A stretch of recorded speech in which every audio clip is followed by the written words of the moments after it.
Ya, hari ini Sekjen PDIP akan dipanggil KPK dan seperti sebelumnya dia sudah menyatakan akan menghadiri dan Siap pasti akan datang untuk ke KPK nih. Nah, apakah kedatangannya nanti ini akan disambut dengan penahanan? Itu akan menjadi pertanyaan kita bersama. Di studio sudah hadir Mas Yudi Purnomo, mantan penyidik KPK. Selamat pagi Mas Yudi. Pagi Mbak Andi, pagi Mas Hadi.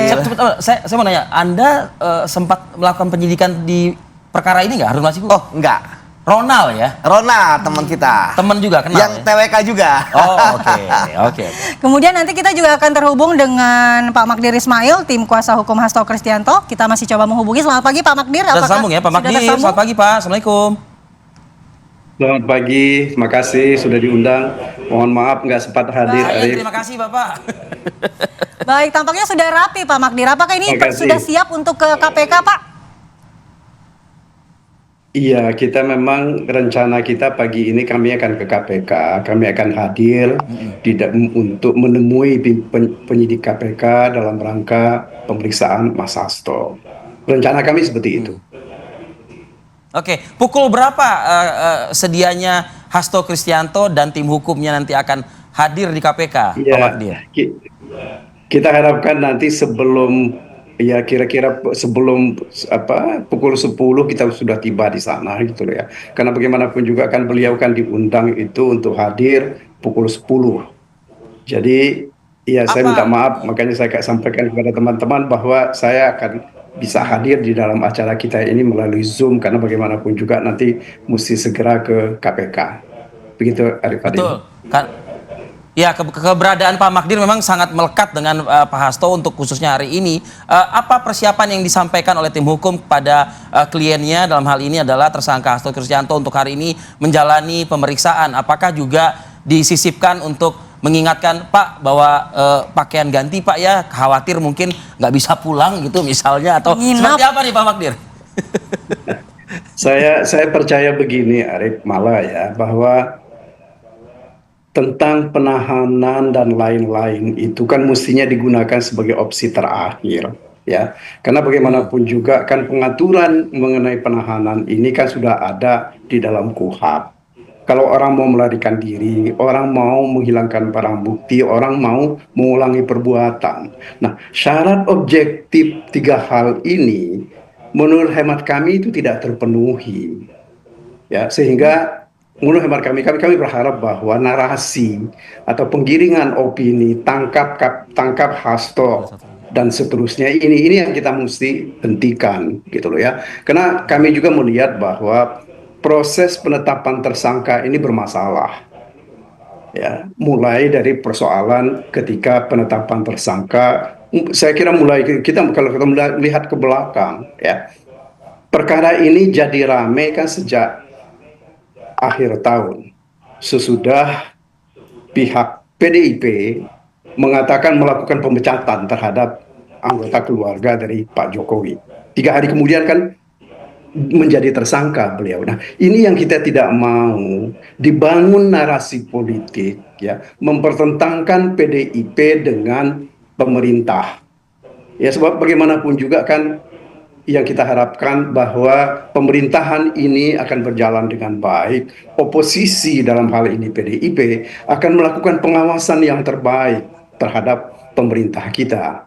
Dan satu lagi saya kira yang cukup penting menurut saya untuk saya sampaikan, bahwa mohon agar supaya kawan-kawan yang ex penyidik KPK ini membantu kami dalam mencoba mempersoalkan salah satu di antara yang sangat krusial menurut hemat kami, seperti yang digugat oleh beberapa mantan penyidik KPK mengenai soal kepemimpinan di KPK ini.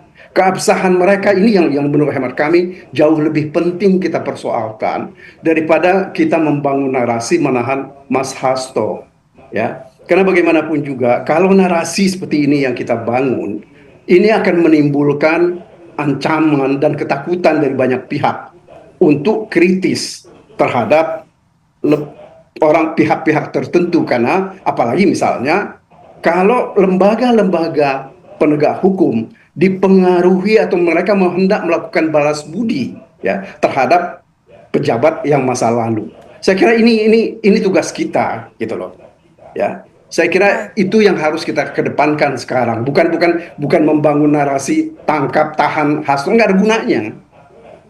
Begitu, Arif. Baik Pak Magdir. Ya, kita ke Mas Yudi. Ya. Mas Yudi, Pak Magdir menilai bahwa belum ada esensinya untuk dilakukan penahanan terhadap Pak Hasto. Lemah buktinya. Iya, bagaimana pengalaman Anda jika memang seorang tersangka sudah dipanggil untuk diperiksa sebagai statusnya sebagai tersangka, apakah ini sudah otomatis akan langsung ditahan atau ada pertimbangan-pertimbangan lain mungkin bagi KPK? Ya saya pikir saya sama Pak Magdir udah bukan ketemu pertama kali ya Pak ya.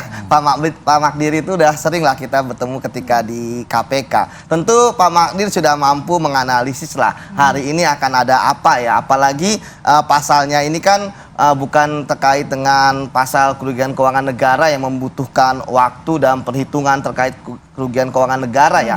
Tetapi pasalnya kan adalah suap dan juga perintangan penyidikan. Artinya tentu penyidik sudah memiliki bukti-bukti dan kasusnya pun di pemberitaan kita bisa melihat banyak saksi ya yang sudah diperiksa. Sementara kita tahu bahwa pengalaman saya ketika melakukan penyidikan itu ketika sudah memanggil tersangka, setidaknya berkas itu sudah hampir lengkap.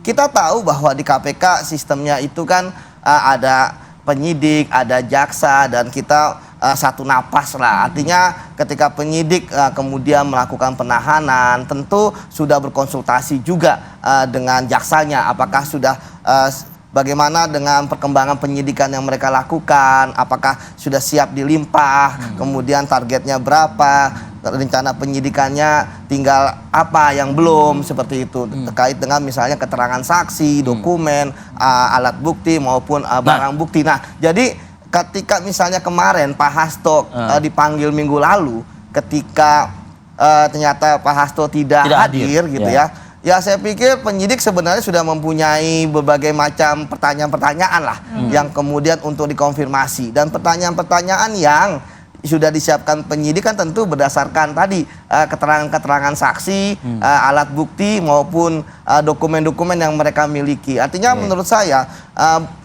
bukan hanya terkait dengan alasan objektif dan subjektif juga ya, ketika misalnya penyidik akan melakukan penahanan, tetapi juga kelengkapan berkas. Artinya ketika nanti penyidik tentu alasan objektif terkait dengan tindak pidana korupsi kan sudah terpenuhi, termasuk apakah penyidik merasa ada kekhawatiran. Ini kan bahasa di KUHP itu kan kekhawatiran. Ya, apakah akan melarikan diri, apakah akan melakukan perbuatan berulang, atau kan menghilangkan atau merusakkan barang bukti. Artinya tentu semua ini ada di tangan penyidik. Namun bagi saya yang penting, saya senang ketika Pak Magdir jadi pengacara ya, bahwa Pak Hasto akan datang hari ini, itu bagi saya suatu hal yang sangat penting dulu. Siap lahir batin katanya Mas Yudi. Tapi begini Mas Yudi, tapi begini, Anda mengenal sekali Ronald tentunya kan, sama-sama yang di TWK kan gitu lah. Ibaratnya satu nasib satu penanggungan lah gitu ya kan. Nah, informasi apa yang Anda gali dari rekan Anda ini Ronald yang juga diperiksa sebagai saksi dalam kasus ini kan begitu? Artinya bukti itu benar-benar ada atau tidak gitu. Dan kalau dikatakan menghalangi atau merintangi penyidikan, itu apa bentuk menghalangi perintangan penyidikan ini gitu loh? Ya, kalau saya melihat kan dari kesaksian Ronald kan bukan terkait Pak Hasto ya, tapi kan lebih terkait dengan apa yang dilakukan oleh Firly Bahuri ya selaku pimpinan KPK pada saat itu. Sehingga bagi saya tentu ini akan menjadi pengembangan kasus yang harus menjadi prioritas ya bagi pimpinan KPK ada saat titik ini. temunya atau tidak? Karena kan permasalahannya kan sekarang yang tersangka ini adalah Hasto Kristianto. Nah, bagaimana kita bisa menilai ada titik temu ketika Firly belum diperiksa? Kan itu yang sangat penting. Dan ingat bahwa KPK kan kolektif kolegial. Artinya apakah ketika Firly melakukan seperti yang dikatakan oleh Ronald tersebut, itu adalah memang di perbuatan dia sendiri gitu kan, mengambil kebijakan, ataupun ada kolektif kolegial saat itu, tentu akan diperiksa juga pimpinan lain. Kira-kira dari mana dalil komisioner KPK ketika mengumumkan status tersangka Hasto yang menyebutkan kalimatnya itu merendam handphone, memerintahkan kepada Harun Masiku untuk merendam handphone?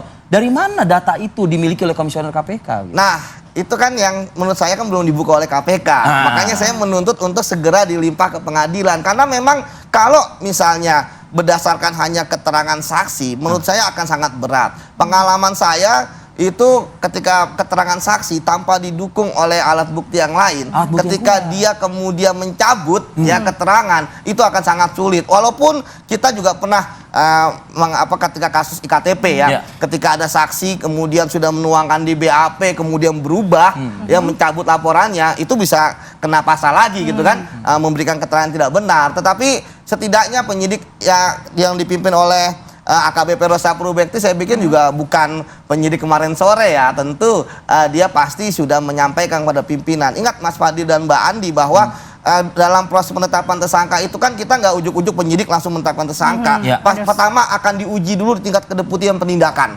Di kedeputian penindakan akan ditanya, di challenge, ya kan, abis-abisan.